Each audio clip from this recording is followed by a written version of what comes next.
किसान भाइयों नमस्कार। दोस्तों, गर्मियों का मौसम आने वाला है और हमारे काफ़ी किसान भाई मूंग की फसल लगाते हैं। अब मूंग की फसल से अच्छा उत्पादन हो इसके लिए क्या करें क्या नहीं करें, इसमें भी काफ़ी ज़्यादा कंफ्यूज हम रहते हैं। देखिए दोस्तों, मूंग का जो उत्पादन है वो डिपेंड करता है पहली चीज़ वैरायटी पे और दूसरी चीज़ खाद और उर्वरक पे। अब यदि आप वैरायटी की लिस्ट में जाओगे तो आपको मूंग की हज़ारों वैरायटी मिल जाएगी, लेकिन वो सही वैरायटी कौन सी है जो सबसे ज़्यादा उत्पादन देती है, उसमें हमको कंफ्यूजन रहती है। इसके अलावा खाद और उर्वरक का यदि आपको फंडा नहीं पता कि भाई शुरुआती स्टेज में मूंग की फसल में कौन सा खाद देना चाहिए और कौन कौन सी सावधानियां रखना चाहिए, पहले पानी पे कौन सा खाद देना चाहिए, इसके बारे में भी यदि आपको जानकारी नहीं है तो आप मूंग की फसल से अच्छा उत्पादन नहीं ले सकते। इन दोनों चीज़ों के बारे में हम डिटेल में समझने वाले हैं और 101% गारंटी है, यदि आपने ये वीडियो पूरी देख ली और एक एक जानकारी आपने समझ ली तो आप जिस उत्पादन की उम्मीद कर रहे हो वही उत्पादन आपको मूंग की फसल से मिलने वाला है। देखिए दोस्तों, हम गलतियां कहाँ पे करते हैं।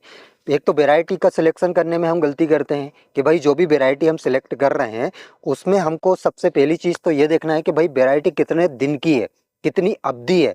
मतलब कहने का मतलब ज़्यादा लेट वैरायटी हमको नहीं लगाना है।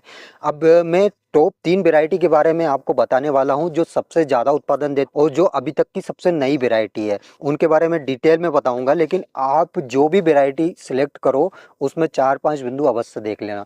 दूसरा पॉइंट ये है कि भाई वैरायटी रोग प्रतिरोधक होना चाहिए, क्योंकि हमारी जो फसलें हैं उनमें जो सबसे ज़्यादा जो खर्च होता है वो रोग और कीटों पे होता है। उनके लिए हम तरह तरह की दवाइयों का छिड़काव करते हैं। आजकल भाई जो भी दवाई आप छिड़काव करोगे वो बहुत ज़्यादा कॉस्टली होगी, भले आप फंगीसाइड ले आओ या फिर इंसेक्टिसाइड ले आओ या फिर कोई खरपतवार के लिए कोई दवाई ला रहे हो, सबसे ज़्यादा जो खर्च होता है वो दवाइयों पे ही होता है। इसलिए आपको ये ध्यान रखना है कि जो भी वैरायटी हम लगा रहे हैं वो रोग प्रतिरोधक हो।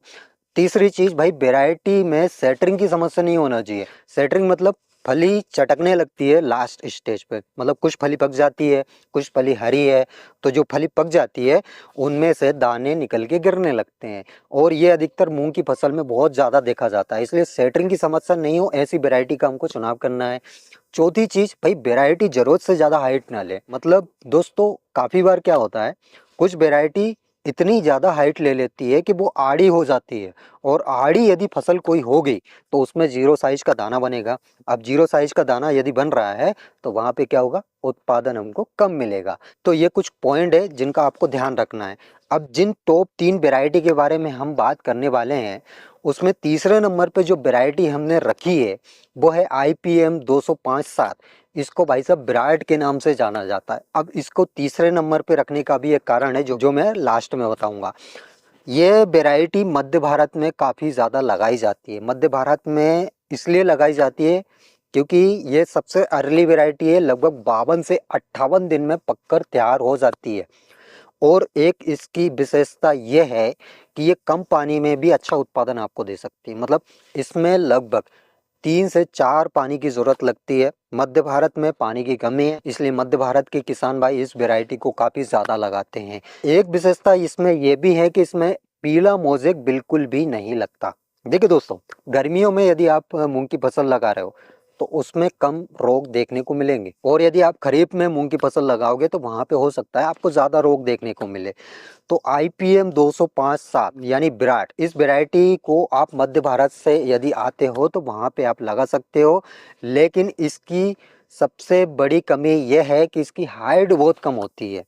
अब हाइट कम होती है तो वहाँ पे आपको मजदूर से ही इस वैरायटी को कटवाना पड़ेगा, क्योंकि दोस्तों मजदूर आजकल बहुत ज़्यादा कॉस्टली हो गए और मिलना बहुत मुश्किल हो गया। जितनी भी खेती बची है सब मशीनरी पे ही बची है। मतलब आप यदि सोचते हो कि भाई मजदूर लगाकर कोई फसल कटवा लें तो ये बहुत मुश्किल काम होगा दोस्तों। इसलिए इस वैरायटी को हमारे काफ़ी किसान भाई लगाते हैं और काफ़ी किसान भाई इसी वजह से नहीं लगाते कि इसकी हाइट कम है। लेकिन उत्पादन की यदि बात की जाए तो लगभग 5 से 6 कुंटल ये पर एकड़ के हिसाब से उत्पादन दे सकती है। अब टॉप 3 में जो सेकंड नंबर पे जो वैरायटी हमने रखी है वो एक प्राइवेट कंपनी की वैरायटी है दोस्तों। देखिए दोस्तों, हमको कोई मतलब नहीं है कि भाई जो वैरायटी हम लगा रहे हैं वो कि भाई वो उसको प्राइवेट कंपनी ने निकाला या फिर कोई गवर्नमेंट इंस्टीट्यूट से निकाला। बस हमको उत्पादन चाहिए, सीधी सी बात है, उत्पादन चाहिए और उसमें खर्च हमारा कम होना चाहिए। बाकी कोई भी वैरायटी हमको इससे कोई फर्क नहीं पड़ता। अब जो सेकंड नंबर पे जो वैरायटी हमने रखी है वो है अभिमन्यु रत्ना।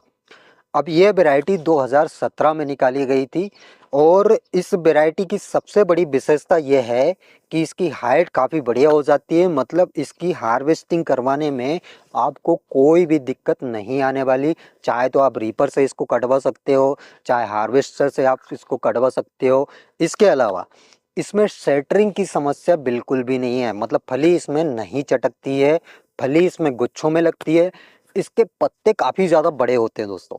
मतलब अन्य मूंग की वैरायटी की अपेक्षा इसमें पत्ते बहुत बड़े होते हैं।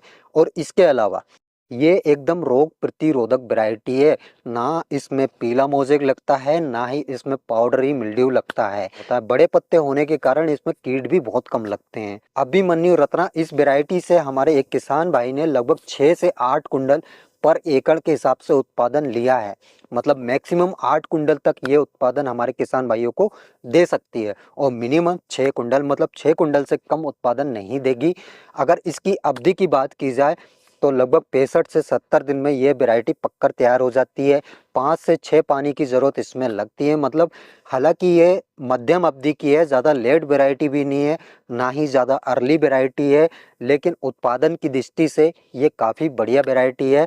आप इस वैरायटी को लगा सकते हो। अब टॉप 3 में फर्स्ट नंबर पे जो वैरायटी हमने रखी है वो भाई साहब हमारे काफ़ी किसान भाई लगाते आ रहे हैं और ये सबसे ज़्यादा उत्पादन देने वाली वैरायटी है अभी तक की, जिसका नाम है PDM 139, जिसको सम्राट नाम से भी जाना जाता है। अब इस वैरायटी की विशेषता सुन लीजिए।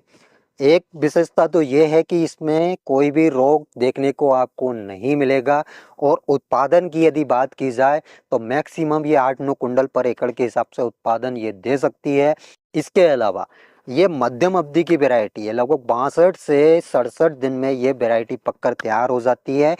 गर्मी सहन करने की क्षमता इसमें अन्य वैरायटी की अपेक्षा बहुत ज़्यादा है।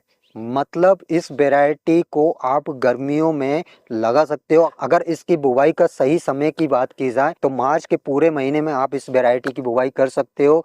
इसके अलावा दोस्तों इस वैरायटी को खाने में बहुत ज़्यादा यूज़ किया जाता है। मतलब इसकी दाल बहुत ज़्यादा स्वादिष्ट लगती है। भाई साहब हाइट के मामले में ये ओवरऑल परफेक्ट वैरायटी है। मतलब आप इसकी हार्वेस्टिंग चाहे तो आप रीपर से करवा सकते हो, हार्वेस्टर से करवा सकते हो या फिर मजदूर से भी आप इस वैरायटी की हार्वेस्टिंग करवा सकते हो। बस आप यदि सही समय पे सही खाद उर्वरक इस वैरायटी में डाल देते हो तो 101% गारंटी है आपको ये वैरायटी बहुत अच्छा उत्पादन दे सकती है। हालांकि इस वैरायटी को 2001 में निकाला गया था, लेकिन 2001 से इस वैरायटी को हमारे काफ़ी किसान भाई लगाते आ रहे हैं और काफ़ी अच्छा उत्पादन हमारे किसान भाइयों को ये वैरायटी दे रही है। तो इन तीनों में से यदि आपको कोई भी वैरायटी अच्छी लगी हो तो मेरे को कमेंट में ज़रूर बताएं। और आप अपने क्षेत्र के हिसाब से कौन सी वैरायटी लगाते आ रहे हो या फिर कौन सी वैरायटी के बारे में आप जानना चाह रहे हो तो उसके बारे में भी आप कमेंट में ज़रूर बताएं, ताकि आपको मैं और अच्छे से जिस वैरायटी की जानकारी आप लेना चाहते हो उसके बारे में बता सकूं। लेकिन दोस्तों एक बात और ध्यान रखना, जब भी आप मूंग की बुवाई करो तो उसमें खाद उर्वरक का सही शेड्यूल और सही मात्रा आपको रखना है, जैसे कि नाइट्रोजन, फास्फोरस, पोटास, सल्फर। इसके अलावा आप राइजोबियम कल्चर से जरूर बीज उपचार करें। तो ये सारी चीज़ें यदि आप फॉलो करते हो तो आपको मूंग की फसल से एक बहुत अच्छा उत्पादन इस बार मिलने वाला है। बाकी दोस्तों स्टेप बाय स्टेप मैं आपको बताता जाऊंगा कि आपको फर्स्ट में क्या डालना है, क्या नहीं डालना, कौन सी दवाई डालनी है, कौन सा खाद डालना है। बस इसके लिए आपको एक काम करना पड़ेगा। यदि आपने अभी तक चैनल को सब्सक्राइब नहीं किया है तो सबसे पहला काम चैनल को सब्सक्राइब कर लीजिए। साइड में जो बेल आइकन है उसको दबा लें ताकि वीडियो की नोटिफिकेशन आपको तुरंत मिल जाए और तुरंत आपके पास जानकारी पहुंच जाए। तो आज के लिए इतना ही काफ़ी है। मिलते हैं नेक्स्ट वीडियो में नेक्स्ट टॉपिक के साथ। तब तक के लिए tata bye bye, take care, अपना ख्याल रखिएगा। जय राम जी।